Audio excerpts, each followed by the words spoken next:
Jadi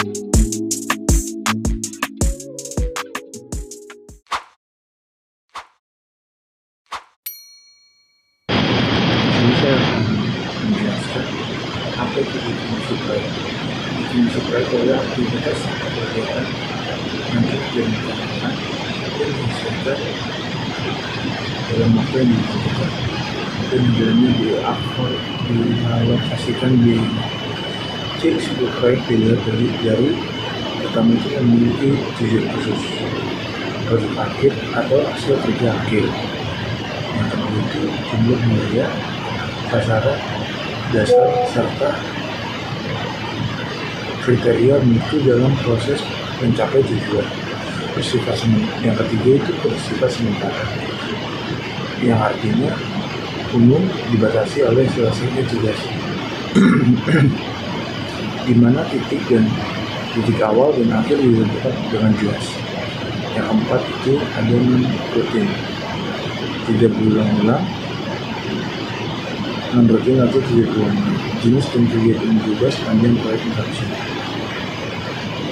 Pengertian proyek menurut ahli, menurut Zeland Working, proyek adalah gabungan dari berbagai sumber yang dihimpun dalam organisasi sementara mencapai suatu tujuan tertentu. Jika kita telah lebih lanjut, maka kunci dari proyek adalah gabungan sumber daya serta tujuan tertentu. Perbedaan produksi dan proyek. Produksi berkaitan dengan proses menghasilkan barang atau lainnya secara berkelanjutan untuk memenuhi kebutuhan pasar. Tujuannya produksi itu untuk menciptakan barang atau layanan yang dapat dijual secara teratur. Proyek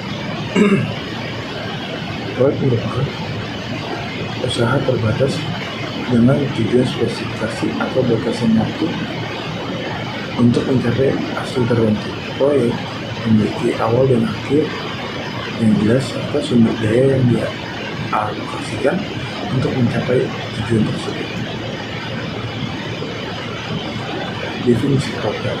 Program adalah kumpulan-kumpulan instruksi dalam bentuk bahasa, kode skema maupun bentuk lain, di mana apabila dijadikan suatu dengan media yang bisa dibaca oleh komputer akan mampu membuat komputer bekerja untuk melakukan fungsi khusus termasuk persiapan dalam merancang instruksi tersebut. Perbedaan program dengan proyek. Proyek memiliki cakupan yang sempit, sedangkan program memiliki cakupan yang sangat luas. Dan sebuah program itu selalu pada manajer atau kepemimpinan, sedangkan dalam kasus proyek fokusnya adalah pada pengelolaan barang yang terlibat. Tahapan manajemen proyek yaitu planning, executing, controlling, dan closing. Planning itu proses awal atau perencanaan. Executing itu pelaksanaan dari rencana awal. Controlling itu pengawasan pada proyek yang sedang dilakukan. Closing itu tahap akhir atau tahap penyelesaian. Saya Fauzan Wahyu Ar-Rahman, NIM 642212228, akan menjelaskan tentang tahapan manajemen proyek atau fase manajemen proyek terbagi menjadi 3 fase. Pertama, perencanaan, yaitu penetapan sasaran, kemudian mendefinisikan proyek, dan menetapkan tim dalam proyek tersebut. Kedua, penjadwalan, yaitu menetapkan orang, uang, dan bahan, serta menetapkan antara kegiatan satu dengan kegiatan lainnya. Yang ketiga, pengandalian, yaitu mengawasi sumber daya, biaya, kualitas, dan anggaran, juga merevisi ulang rencana jika diperlukan, yaitu perencanaan proyek, work breakdown struktur, yaitu membagi suatu menjadi subkomponen utama, dan lebih detail lagi menjadi seperangkat kegiatan dan biaya yang terkait. Nah, jadi dari materi tersebut kegiatannya apa aja, yaitu ada proyek, tugas-tugas utama, dan subtugas-subtugas dari tugas utama. Nah, struktur EBS itu terdiri dari yang pertama itu adalah proyek. Si proyek ini adalah level tertinggi dari WBS yang mewakili keseluruhan proyek tersebut gitu. Terus yang kedua, tugas-tugas utama. Tugas-tugas utama ini proyek yang dibagikan menjadi beberapa tugas utama atau komponen utama. Terus kemudian bisa juga tugas-tugas ini merupakan pembagian besar dari pekerjaan diselesaikan dalam proyek. Nah, terus yang ketiga, subtugas-subtugas dari tugas utama. Nah, itu setiap tugas utama kemudian dibagi lagi menjadi subtugas yang lebih rinci dan spesifik.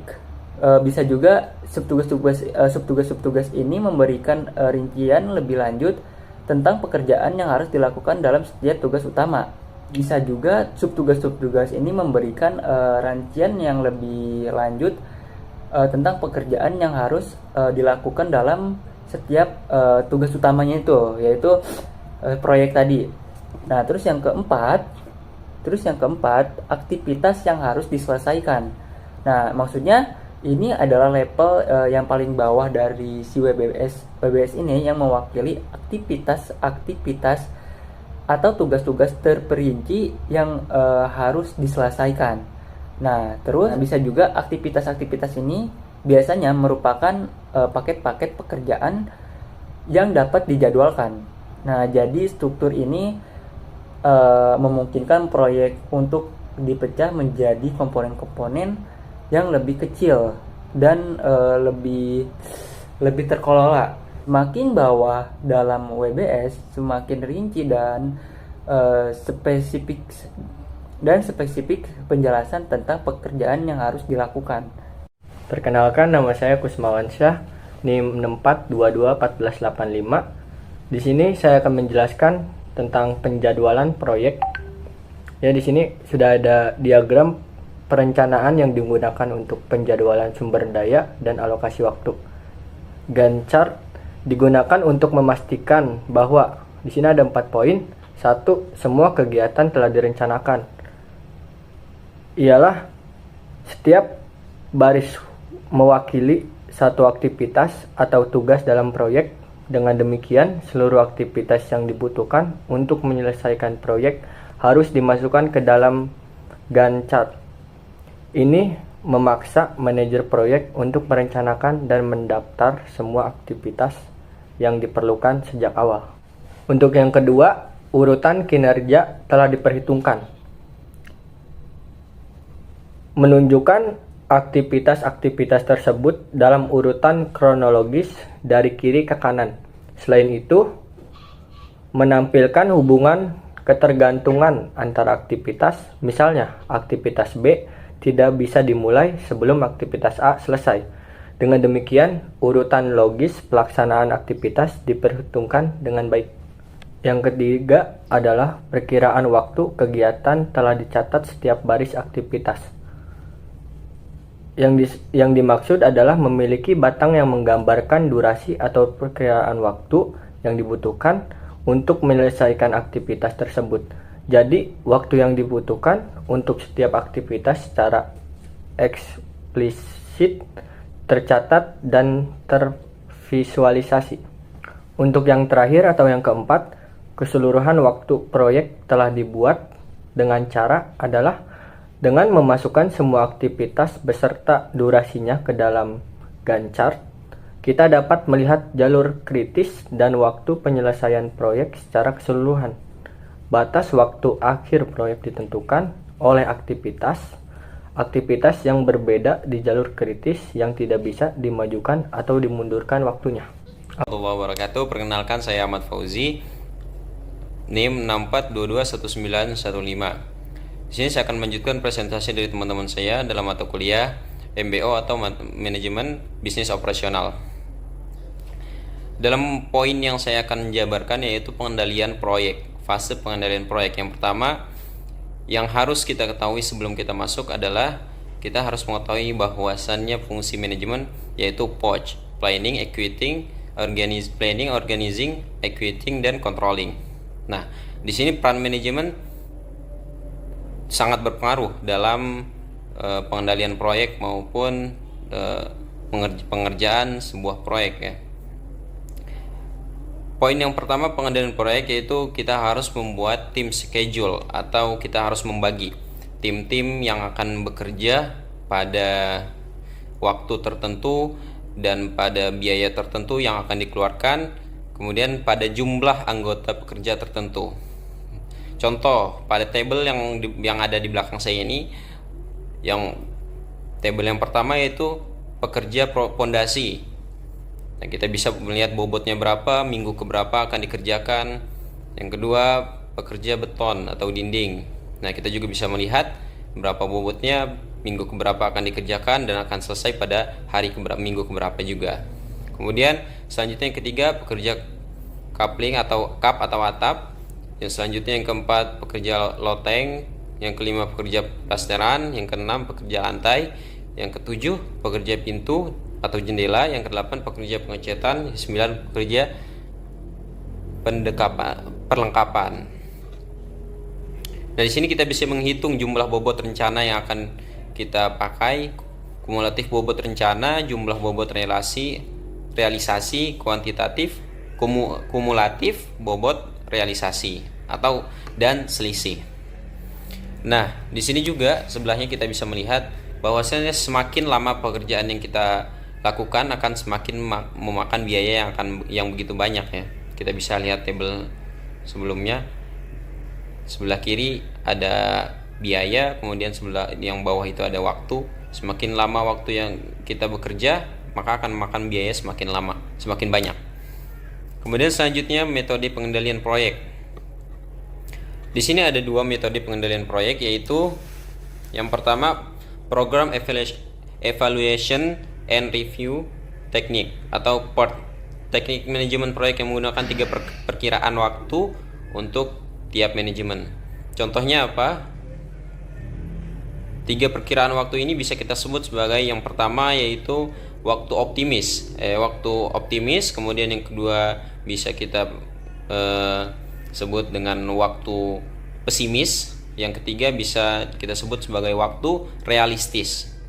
Kemudian selanjutnya critical path method atau CPM, teknik manajemen proyek yang hanya menggunakan satu faktor waktu untuk tiap kegiatannya. Nah, kita bisa lihat di sini bagaimana langkah-langkah dalam membuat jaringan PERT atau CPM tadi ya. Yang pertama yaitu membagi keseluruhan proyek menjadi kegiatan-kegiatan. Nah, sebelahnya itu kita bisa melihat bahwasannya ada kerangka kerja seperti apa, ada tas 1, tas 2, tas 5, tas 9. Di bawahnya itu kita mulainya dari mana, nanti kita akan menjelaskan. Kemudian yang kedua itu menentukan jalur kritis, critical path, dan yang bukan jalur kritis. Nah, kenapa kita harus membedakan yang jalur kritis atau critical path ini dengan yang bukan jalur kritis? Karena critical path ini sangat mempengaruhi pekerja ya, sangat mempengaruhi selesai atau tidak selesainya suatu proyek. Maka kita harus menentukan yang mana critical path yang harus kita selesaikan terlebih dahulu dan yang mana yang bukan termasuk critical path. Kemudian yang ketiga itu menentukan lama waktunya proyek. Nah, dengan membuat kerangka atau arch di atas arch ini, kita bisa menentukan lamanya waktu proyek, berapa minggu atau bulan yang kita butuhkan untuk menyelesaikan suatu proyek. Kemudian yang keempat, menyesuaikan kegiatan proyek dengan jadwal waktu. Nah, kita harus membuat jadwal sebelum kita melakukan atau mengeksekusi sebuah proyek. Yang kelima, menyesuaikan kegiatan proyek dengan anggaran. Nah, sebelum kita melakukan atau mengerjakan sesuatu proyek itu kita harus menganggarkan berapa biaya-biaya yang akan dikeluarkan dan harus menyesuaikan dengan kegiatan proyek yang kita akan kerjakan, besarnya berapa dan yang lain-lain. Kemudian yang keenam, menyesuaikan kegiatan proyek dengan jadwal waktu. Nah, ini sangat penting juga ya, karena ketika suatu proyek tidak sesuai dengan jadwal yang telah ditentukan itu akan berpengaruh pada pekerjaan-pekerjaan yang lainnya, karena ini sudah menjadi suatu ketentuan ya yang tidak bisa diubah. Ketika waktu atau jadwal sudah ditentukan, maka kita harus menyelesaikan dalam waktu tersebut. Yang ketujuh, menyesuaikan kegiatan proyek dengan sumber daya. Nah, kita juga harus menyesuaikan sumber daya manusia atau sumber daya manusia yang akan kita pakai, berapa jumlahnya, kemudian kegiatan proyeknya itu besar atau tidaknya, kita bisa menyesuaikan di sana. Kemudian yang kedelapan, mencari kemungkinan cara untuk mempersingkat proyek dengan biaya seminimal mungkin. Nah, critical patch ini juga bisa kita gunakan untuk meminimalkan biaya-biaya yang kita keluarkan, sehingga suatu proyek itu bisa berjalan dengan lancar dan bisa menghemat biaya-biaya yang akan kita keluarkan. Di bagian sebelah kiri yang garis-garis itu, teman-teman bisa lihat, nah, ada yang garisnya tebal itu sudah menunjukkan bahwa itu adalah critical patch, yang mana jika critical patch itu terganggu maka semua bisa berantakan ya.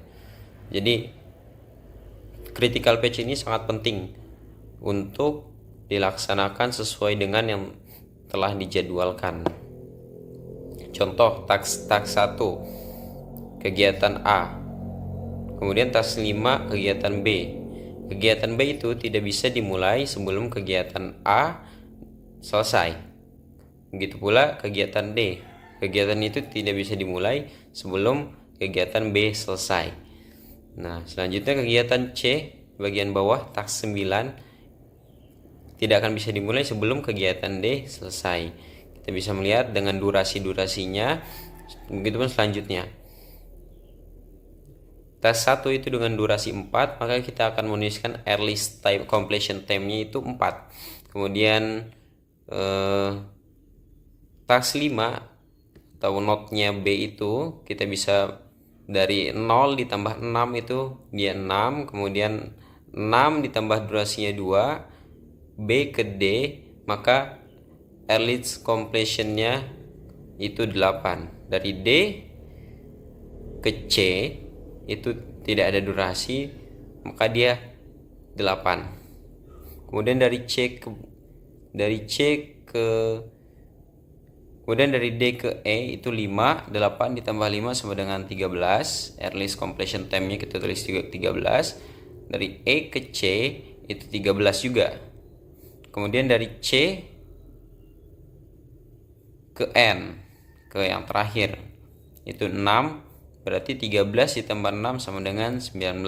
Nah, kegiatan ini tidak akan berakhir sebelum D selesai, kegiatan D selesai, kemudian 3 selesai, E selesai, dan C selesai.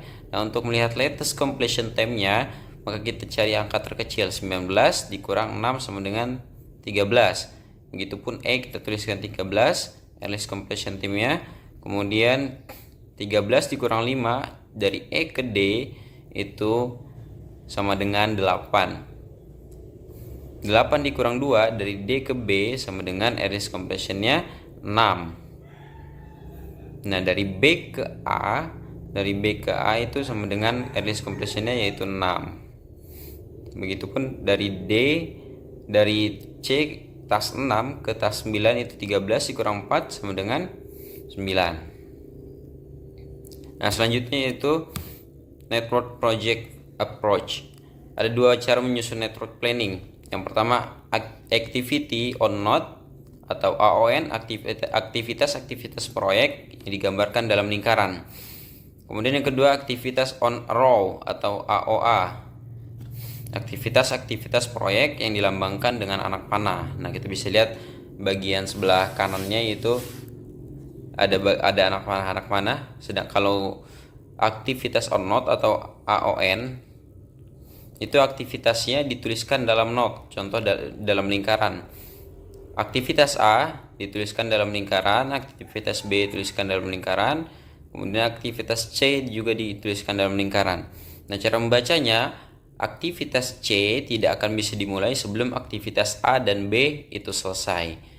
Nah, kemudian yang AOA atau activity on row, yaitu aktivitas yang dituliskan dalam patch atau anak panah. Nah, kita bisa melihat di sini aktivitas 1 yang bagian A itu tidak akan bisa mengubah ke aktivitas selanjutnya. Begitupun aktivitas B akan mengubah ke aktivitas selanjutnya. Dan pada aktivitas A dan B itu akan diubah melalui aktivitas C kepada aktivitas terakhir. Demikian dari saya. Apabila ada kesalahan dan kekurangan, saya mohon maaf, dan yang selanjutnya akan dijelaskan oleh teman saya. Terima kasih. Assalamualaikum warahmatullahi wabarakatuh. Nama saya Bagas Tiawan dengan NIM 64221373 dari kelas 644A24.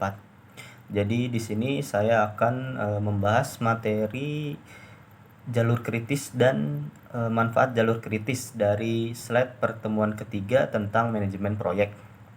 Nah, dalam slide yang akan saya tampilkan bahwa jalur kritis di sana terdapat pengertian adalah teknik yang memungkinkan mengidentifikasi tugas yang diperlukan untuk penyelesaian proyek.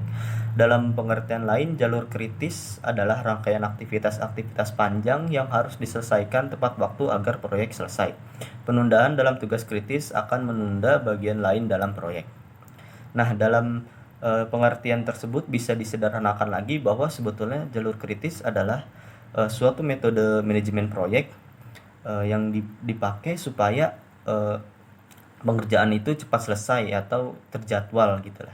Jadi ada dua cara untuk menentukan jadwal setiap waktu tiap kegiatan. Yang pertama adalah forward pass dan backward pass. Oke, pada slide selanjutnya di sini adalah forward pass dan backward pass. Dalam pengertian adalah forward pass menghitung kapan setiap kegiatan harus dimulai dan selesai agar proyek selesai tepat waktu. Dan backward pass adalah menghitung batas waktu terakhir di mana setiap kegiatan harus dimulai atau selesai tanpa mengganggu proyek lain. Oke, jadi bisa diambil dalam